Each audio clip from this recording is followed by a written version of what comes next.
Olá a todos, eu sou o Sora e hoje quero compartilhar uma história com vocês sobre um jogo de cartas e um anime que marcou minha vida. Estou falando de Yu-Gi-Oh! GX. Se você já conhece, já sabe mais ou menos o que eu vou dizer. Mas caso não, primeiramente, Yu-Gi-Oh! Um jogo de cartas japonês que foi bem mal recebido quando chegou aqui no Brasil. Baseado em magias, armadilhas e monstros esses de vários tipos que foram evoluindo com o tempo e a cada anime que foi lançando. Você deve conhecer o Yugi, né? Mas teve alguém que veio depois dele. Estou falando de Jaden Yuki, o protagonista do que seria a sequência de Yu-Gi-Oh! Clássico. Como eu disse, os monstros evoluíram conforme as séries foram passando e o tempo também. Então, em Yu-Gi-Oh! GX, a sequência do clássico, os monstros focos são as invocações fusão, que são as cartas roxinhas. E basicamente tá no nome, né? Pega um monstro, funde com outro, faz um monstro mais forte. Olha, eu não vou fazer um resumo de temporada ou uma crítica à temporada. Eu só vou contar o que eu acho mais importante dela pra mim e o que fez ela ser tão marcante na minha vida.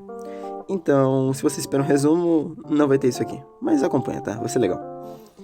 E eu tô fazendo isso porque eu quero que você assista, sabe?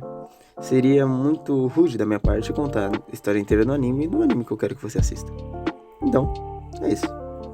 Dando a introdução aqui, Jaden Yuki é um estudante da Academia de Duelo. Sim, é uma escola de Yu-Gi-Oh! É praticamente uma USP para aprender a jogar Uno. Jaden Yuki, ele é um estudante do Slifer Vermelho, que é uma das divisões da escola, onde temos o Slifer Vermelho, Ra Amarelo e o Obelisco Azul. Jaden é um garoto especial, porque ele tem o dom de falar com os espíritos de monstros de duelo. Então, ele tem um amiguinho dele, o Caribou Alado. O anime consiste na turma do Jaden resolvendo uns BO na academia. E a história dessa temporada é bem legal, e os duelos, que são a parte mais importante, todos eles são muito divertidos. E dependendo do seu nível de imersão na história, você consegue até ficar bem emocionado e ansioso por eles. Mas eu vou ser sincero, o começo de Yu-Gi-Oh! GX é bem ruizinho, com vários fillers e com animações que não fazem muito bem pros olhos, sabe? Então, por que continuar assistindo isso? Bem, muito simples. Eu posso resumir essa primeira temporada e o porquê você gosta de assisti-la e porquê você lembra tão bem dela por uma palavra: carisma. Carisma, cara. Tudo em Yu-Gi-Oh! GX, do começo ao final, é muito carismático. Desde o design dos personagens, a criação do mundo, e eu vou dizer que a dublagem, mesmo recebendo muitas críticas, eu acho ela muito boa. Pelo menos a voz combina com cada um dos personagens, o que deixa esse mundo cada vez mais vivo. Porém, o que realmente faz você grudar para assistir Yu-Gi-Oh! GX são os decks. Os decks, ou baralhos chamados aqui, são as coisas mais carismáticas de todas. E o que faz você querer ver mais deles? Porque você vê essas cartas, você acha o design delas incríveis e quer continuar vendo elas. E é diferente do clássico, onde o deck de cada duelista se baseava nas melhores cartas de cada duelista.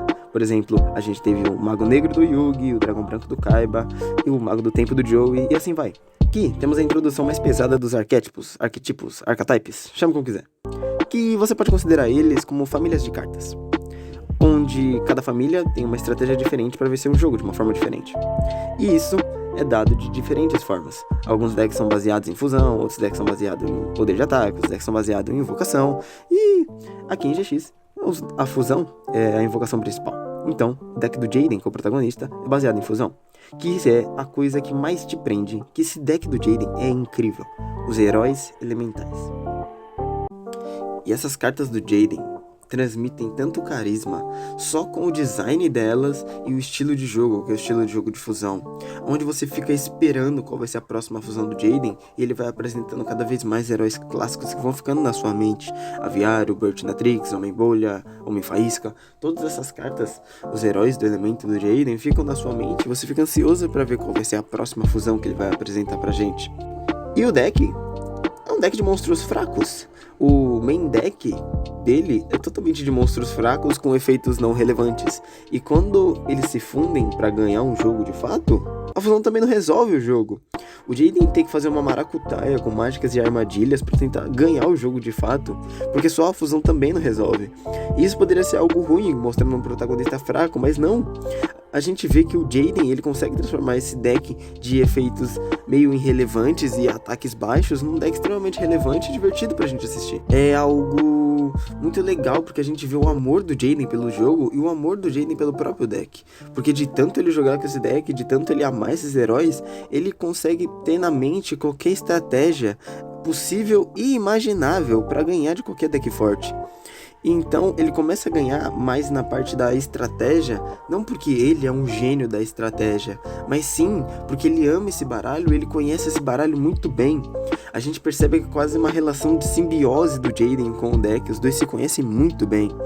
E ganhar na estratégia é algo que entretém. A gente tem um exemplo aí no Record of Ragnarok, na luta do Hércules versus Jack, ou em qualquer quadrinho do Batman que ele enfrenta o Superman. Então, essa parte é muito legal. O carisma que os heróis transmitem é demais, de fato. Só que esse carisma só é superado por um personagem, um rival. Zane. Antes de falar do Zane, eu tenho que completar o Jaden. Cara, no começo do anime, o Jaden, ele era o herói vermelho genérico. Só que ele para de ser quando a gente começa a ter carinho por ele. Ele deixa de ser o herói vermelho genérico pra ser o herói divertido que a gente gosta de acompanhar. E assim como existe o herói vermelho genérico, tem o herói azul genérico, que é aquele cara frio, calculista, que usa estratégia pra tudo e qualquer coisa. E esse aqui seria o caso do Zane.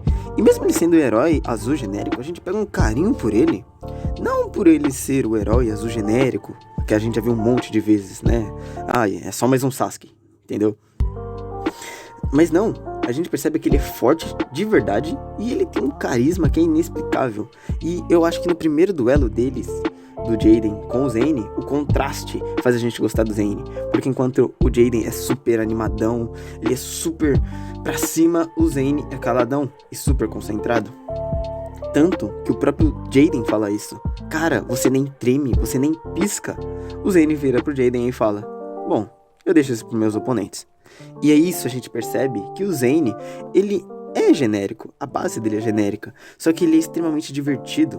E ao mesmo tempo que o Jaden, a gente começou a gostar por causa do deck dele, o Zane, a gente começa a gostar porque o Zane é brabo e porque o deck dele é muito divertido. E eu considero que esse deck aqui marcou até mais do que os heróis elementais, os Cyber Dragons.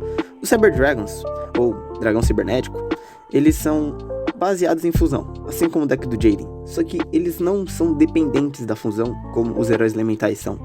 Eles têm ataques mais elevados, eles têm efeitos mais relevantes e têm fusões muito mais fortes. A gente tem o efeito dos próprios Cyber Dragon base, né?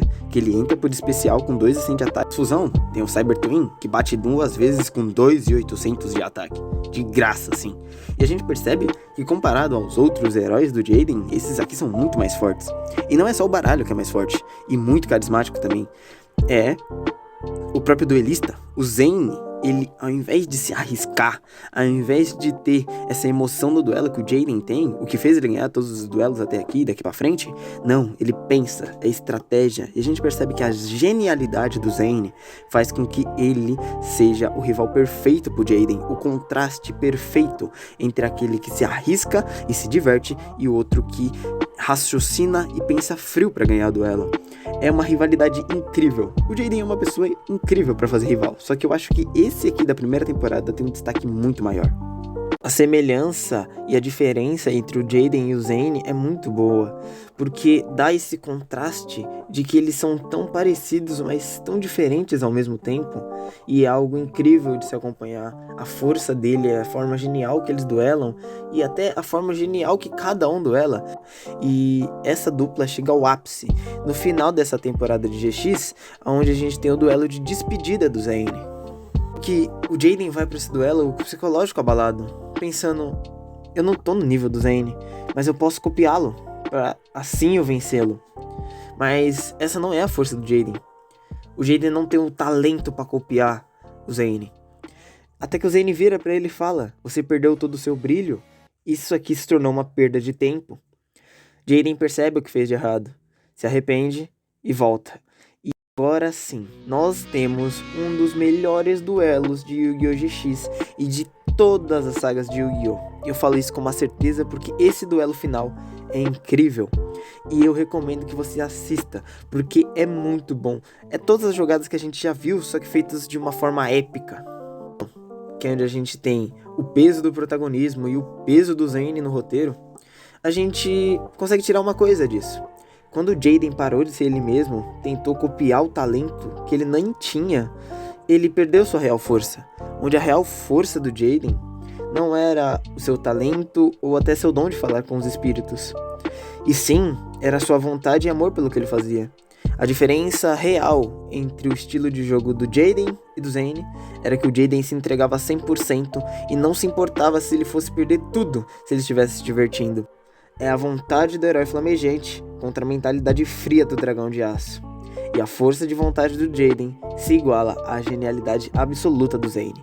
E com certeza essa rivalidade é a melhor coisa dessa primeira temporada.